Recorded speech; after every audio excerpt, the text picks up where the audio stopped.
Hello guys, welcome back again to my channel bersama saya Hansan di sini dan seperti biasanya setiap harinya saya akan buatkan video seputar cryptocurrency. So, bagi kalian yang tertarik seputar cryptocurrency boleh aja langsung bantu saya like dan juga subscribe. Jangan lupa juga untuk hidupkan lonceng notifikasinya supaya kalian nggak ketinggalan update terbaru seputar cryptocurrency.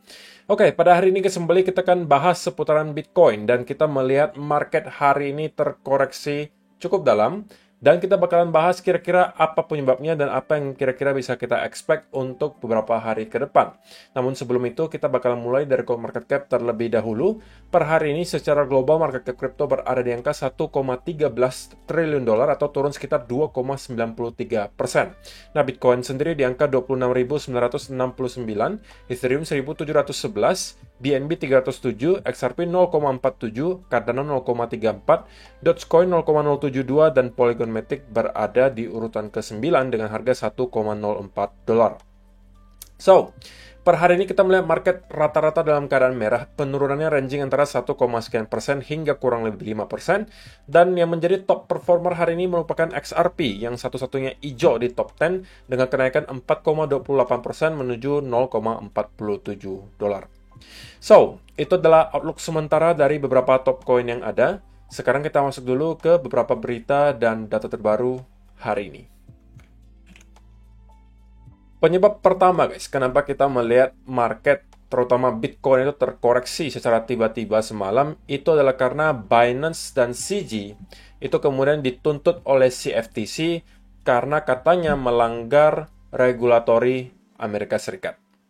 The Cryptocurrency Exchange and its founder, Changpeng Zhao, atau CZ, have allegedly violated trading and derivatives rules. Artinya apa? Artinya bahwa diduga CZ dan Binance itu menyalahi aturan mengenai trading dan derivatives. The United States Commodity Futures Trading Commission, CFTC, has filed suit against Binance and CEO Changpeng Zhao for trading violations according to a Bloomberg report. Jadi pada intinya mereka itu mengatakan bahwa ada pelanggaran pada intinya yang dilakukan oleh Binance dan juga CZ sehingga mereka kemudian menuntut guys. Dan itu kemudian tentunya menciptakan fear di market dan kita melihat tiba-tiba ada sell off yang diakibatkan oleh berita ini. Walaupun si CZ sendiri juga udah langsung menyampaikan responnya gitu ya dan dia menyangkal dugaan manipulasi yang dilakukan oleh Binance. Binance CEO Changpeng Zhao has rejected allegation from the Commodities Futures and Trading Commission, arguing that the crypto exchange does not trade for profit or manipulate the market under any circumstances. Jadi bahwa CFTC menuduh gitu ya, Binance dan CZ itu melakukan manipulasi dan melakukan money laundering guys. Artinya mereka insider trading. Mereka memanipulasi pasar, kemudian mereka sudah membeli di bawah. Ya, simpelnya gini, biar gampang dijelasin gitu, biar gampang juga dicerna gitu ya. Intinya, contohnya ya guys, kalau misalnya nih, manipulasinya mereka memanipulasi harga Bitcoin naik, tetapi sebelum manipulasi harganya naik, mereka sudah terlebih dahulu membeli dulu di bawah. Misalnya belinya di 15.500. Lalu secara coordinated, mereka kemudian mencoba untuk menaikkan harganya, manipulasi harganya ke atas. Sehingga mungkin udah sekarang di 27.000 dan semua orang yang kemarin membeli, mungkin orang-orang yang dianggap merupakan insider Binance, itu sekarang sudah dalam keadaan cuan yang sangat tebal gitu. Namun ini dibantah oleh CZ. In its complaint, the CFTC alleged that Binance has traded on its own platform using 300 house accounts and did not make the proper disclosures to its customer that it was trading in its own market in its terms of use. Jadi, sekali lagi mereka mengatakan CFTC menuduh bahwa si Binance itu melakukan insider trading alias mereka trading menggunakan platform mereka sendiri dengan account house account gitu. Artinya account si Binance itu sendiri melakukan trading. Dan CZ menyangkal hal tersebut gitu, mengatakan bahwa insider trading di Binance itu sangat dilarang guys. Mereka juga punya aturan 90-day no-day trading rule for employees. This is to prevent any employees from actively trading. We also prohibit our employees from trading in futures. Jadi katanya si CZ ini nggak mungkin karena kami melarang gitu untuk para karyawan kami trading terutama di futures. He went further to state that employees are restricted from buying or selling coins where they've obtained private information about them.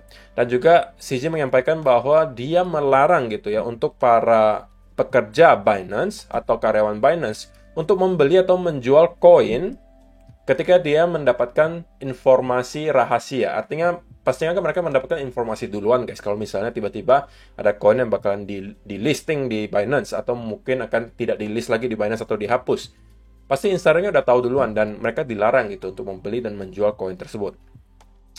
I observe these policies myself strictly. I also never participated in Binance Launchpad, earn margins, or futures. I know the best use of my time is to build a solid platform that services our users. Jadi si CJ mengatakan dia pribadi tidak pernah berpartisipasi di Launchpad-nya Binance, earn margin, or future. Tujuan dia satu-satunya hanya untuk membangun platform yang baik untuk menaruhkan jasa terbaik tentunya atau service atau layanan terbaik untuk para pengguna Binance. Oke, jadi kita belum tahu sebenarnya sekarang yang mana yang benar, apakah CZ yang mengatakan fakta ataukah si FTC yang menyampaikan fakta. Semuanya masih abu-abu sekarang, tapi saya mungkin bisa minta komentar kalian guys. Kira-kira menurut kalian siapa nih yang salah? Apakah si FTC mengada-ngada ataukah benar nih Binance ada melakukan insider trading? Silakan kalian kasih komentar kalian di kolom komentar di bawah. Selain yang tadi guys, selain penyebab pertama yaitu adalah Binance dituntut oleh si FTC, penyebab kedua yang tentunya ini adalah asumsi saya gitu ya. Dan sebenarnya orang bilang ini kutukan Michael Saylor gitu. Michael Saylor's MicroStrategy repays Silvergate loan and buys Bitcoin about 6,500 Bitcoin. Jadi kalau misalnya kita lihat beberapa kali sebelumnya, katanya nih guys, setiap kali MicroStrategy atau Michael Saylor itu mengumumkan bahwa mereka membeli tambahan Bitcoin, itu biasanya tidak lama kemudian kita bakalan melihat Bitcoin itu drop. Dan benar saja, ini baru kita lihat beritanya 15 jam yang lalu guys. Oke? Atau kurang lebih sehari yang lalu lah, sebelum kita melihat drop di Bitcoin terjadi. Michael Saylor mengumumkan mereka membeli lagi 6.500 Bitcoin tambahan, dan mereka sekarang punya kurang lebih 138.955 Bitcoin. Dengan harga rata-rata di 29.817. Oke? Dan ini tentunya ada yang menanggapi positif, ada juga yang negatif. Positifnya adalah ya kita melihat ada pembeli, guys. Pembeli yang lumayan banyak, 6.500 Bitcoin kembali dibeli dan harusnya bakalan di-hold, alias hilang dari sirkulasi kurang lebih 6.500 Bitcoin. Tetapi negatifnya adalah katanya ada kutukan nih guys. Setiap kali Michael Saylor itu membeli, biasanya kita bakalan melihat market, terutama Bitcoin, itu bakalan drop gitu. Dan apa mau dikata, kali ini juga terbukti benar. Walaupun sebenarnya ya koreksinya masih terkategori wajar-wajar saja gitu ya. Tapi ini kembali memperkuat gitu. Konspirasi, apakah benar nih guys? Kalau setiap kali Michael Saylor membeli, itu biasanya sudah tanda untuk menjual. Kalian juga boleh kasih komentar kalian di kolom komentar di bawah. Selain itu juga, ada sebuah video menarik yang baru saja muncul. Ini adalah statement dari seorang presiden. President of Kenya tells citizens to get rid of US dollars. Jarang sekali kita akan temukan hal ini guys. Seorang presiden di sebuah negara, ini adalah Kenya, menyuruh atau menyarankan para masyarakatnya di sana untuk menjual semua US dollar yang mereka punya. Karena menurut Presiden Kenya, US dollar mungkin akan devalue dalam beberapa minggu ke depan. Dan keadaan market akan sangat menarik dalam beberapa minggu ke depan. Saya tidak tahu lebih spesifiknya apa maksud dari President of Kenya ini, tapi dia tidak menyampaikan juga alasan yang spesifik, dia hanya menyampaikan katanya ini adalah saran gratis untuk kalian. Oke? Kalau kalian yang masih pegang US dollar sekarang, mungkin kalian boleh berpikiran untuk start menjual US dollarnya. Karena kemungkinan US dollar bakalan devalue. Kalian silakan bisa cek juga videonya itu di watcher.guru, di Twitter itu ada, dan kalian bisa dengar sendiri perkataan dari President of Kenya ini. Oke, jadi semakin banyak orang yang pro terhadap senario di mana US dollar kemungkinan bakalan drop secara value, oke? Dan itu tentunya adalah yang kita harapkan kalau kita merupakan investor cryptocurrency, guys. Karena sekali lagi, ketika US dollar itu melemah, maka biasanya Bitcoin itu akan menguat. Jadi semakin lemah US dollar, ya semakin tinggi harga Bitcoin. Sesimpel itu. Ya, mudah-mudahan terjadi ya. Dan kita melihat sudah mulai banyak orang percaya akan hal ini, tapi belum tentu benar ya guys, karena semuanya masih dalam bentuk asumsi. Kita juga belum melihat bukti nyata bahwa US dollar itu atau devalue sangat tajam. So far kita hanya melihat memang ada devalue terjadi di US dollar, tapi itu pun masih dalam tahap yang wajar gitu. Itu adalah beberapa data dan berita hari ini guys yang pengen saya sampaikan untuk kalian. Sekarang kita masuk ke chartnya Bitcoin. Dan saya pengen mulai langsung dari 1 hour chart saja. Nah, untuk teman-teman yang ada nonton video saya semalam, sudah saya sampaikan juga bahwa ada beberapa senario yang bisa teman-teman expect terjadi ke Bitcoin dan rata-rata senario tersebut bisa menghasilkan setup untuk kalian. Salah satunya adalah saya sebutkan, teman-teman, kalau misalnya kita ternyata mampu drop di bawah area trendline di sini, ini adalah potensially sell setup untuk kalian. Karena kita mungkin bisa melihat hal ini sebagai sebuah bear flag, dan kemudian kita akan drop. Dan saya sudah sampaikan targetnya minimal kita akan nyampe ke area low terakhir atau bahkan menjebol sedikit ke bawah. Dan kita persis melakukan hal tersebut. Kalau misalnya teman-teman sudah sempat masuk ke trade tersebut, ya selamat, harusnya kalian sudah dalam keadaan cuan. Untuk sekarang, saya merasa belum ada lagi setup baru yang bisa saya manfaatkan. Tapi kalau teman-teman bertanya pure gitu ya, secara teknikal kira-kira secara short term kita pengen kemana nih kok? Dari pergerakannya untuk sementara ya guys, untuk sekarang saya melihat probability-nya Bitcoin bisa aja akan mendapatkan retest guys. Ke sekitaran area trendline di sini lagi, oke? Mungkin menuju ke sekitaran area 27.400 sampai 600-an. Ini adalah range-nya gitu guys. Dan kalau misalnya teman-teman perhatikan, kalau misalnya kalian scalper gitu ya, ini mungkin juga bisa dimanfaatkan untuk short term trade.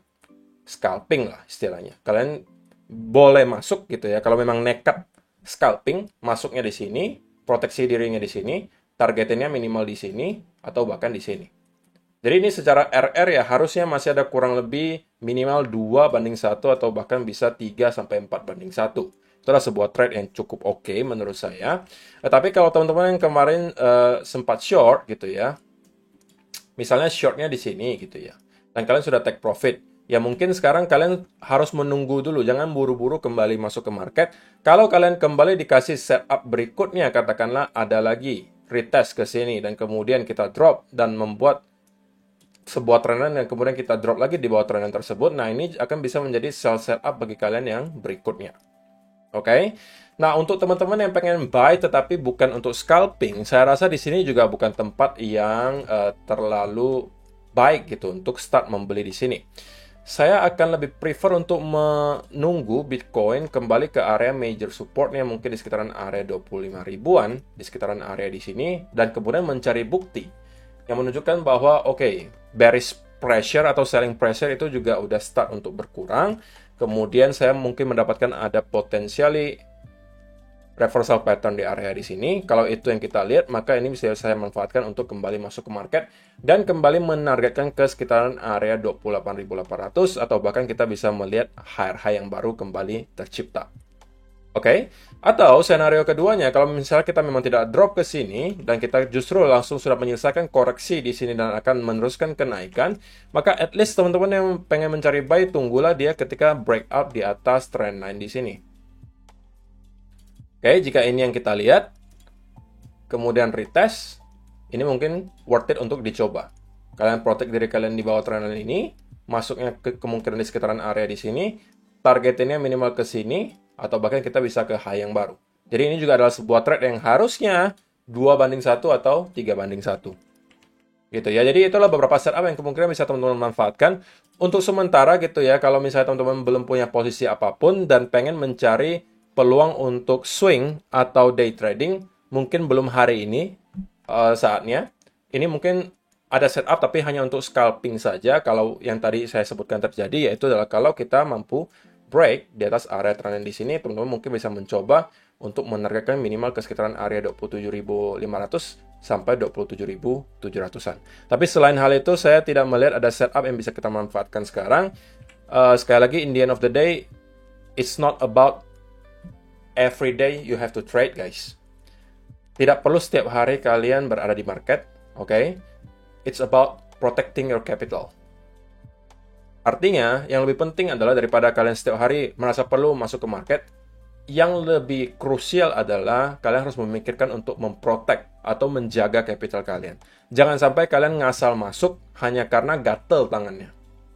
Lebih baik kalian tidak masuk dan tidak kehilangan uang daripada kalian maksa masuk ke setup yang tidak jelas, tapi kemudian loss. Gitu kan? Kadang-kadang kita juga harus belajar sabar sebagai seorang trader karena mungkin kita tidak dapat setup sesuai dengan keinginan kita. Begitu ya. Jadi itu adalah beberapa hal yang mungkin bisa saya sampaikan untuk video hari ini guys. Terima kasih yang sudah menonton sampai selesai. See you in the next video. Bye-bye.